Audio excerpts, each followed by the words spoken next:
Claro, por tal motivo es una ley sumamente importante, luego por supuesto de la Constitución, porque sencillamente ahí se establece lo que se denominan los gastos y los ingresos, desde luego de que tiene un determinado gobierno que ocupa en este caso, ¿verdad?, la función del Estado, o sea, el gobierno que gana unas elecciones determinadas y que establece lo que se denomina su programa de gobierno. La pregunta nomás que tendríamos que hacernos es siempre y en todo momento, y algo muy importante que hace, digamos, a este espacio, es que más allá de que el presupuesto, que ya está más allá de los 13.000 millones finalmente de dólares, 92,1 billones de guaraníes, que tiene un déficit que va a volver, parece ser, a pasar el 3%.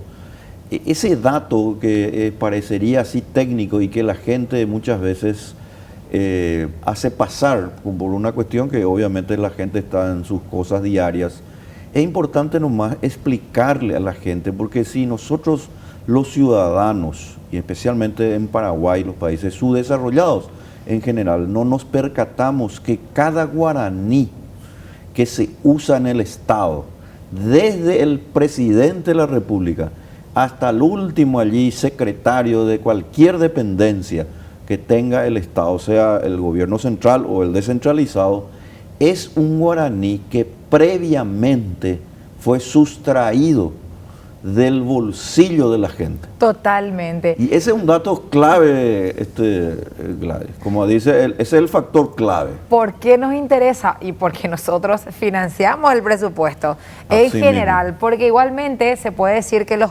préstamos, porque parte del presupuesto se financia con préstamos, pero de todas maneras son préstamos que terminamos pagando los contribuyentes. Sin duda, y cuando hablamos, por ejemplo, del déficit, se habla pues del déficit fiscal y parece un término obviamente así un poco técnico, pero déficit es sencillamente un dinero que no se dispone en su momento, es decir, no tiene una fuente genuina de financiación, es decir, en el sentido de las finanzas públicas, no proviene directamente de los impuestos, sino que ese déficit, ese faltante de dinero, se tiene que de alguna manera crear.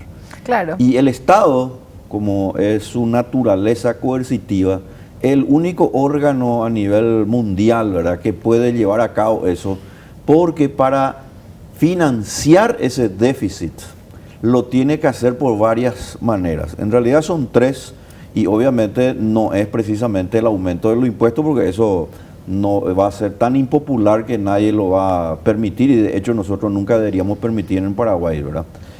Pero lo hace a través de dos otras modalidades que son muy concretas. Una es la emisión inorgánica, que lo hace el Banco Central y lo hace de acuerdo, por supuesto, a una política monetaria en la que de alguna manera trata de balancear lo que se denomina los ajustes respectivos. Y muchas veces pasa desapercibido, entonces la inflación tiende a ser controlada. Pero no siempre sucede así, sino que lo que nosotros estamos viendo es que precisamente en cuanto se refiere a la política monetaria, inflación, nosotros lentamente estamos subiendo los niveles de inflación. Es decir, se están empezando a emitir dinero para de alguna manera soportar ese déficit. Porque eso es también algo importante, Gladys. La inflación no es el aumento de los precios. La inflación es y tiene una causa eminentemente monetaria. Y eso lo demostró el Premio Nobel de Economía Milton Friedman cuando le dieron precisamente ese preciado galardón en el año 1976. Cuando el gobierno, y solamente el gobierno, empieza a emitir monedas y billetes para de alguna manera ajustar las cuentas fiscales, que precisamente una de esas razones sería el déficit fiscal. Lo que tenemos es que eso empieza a impactar en los precios relativos y empieza a impactar en todos los sectores, y obviamente uno se va al supermercado, se va a una tienda, tiene que pagar ropa, tiene que pagar educación, y empieza a darse cuenta que en términos nominales, ese 100.000 guaraníes que uno tenía en su bolsillo, en términos reales ya vale 85, luego vale 80, y obviamente eso significa que nosotros estamos con un proceso inflacionario. Claro, y el otro modo es el endeudamiento.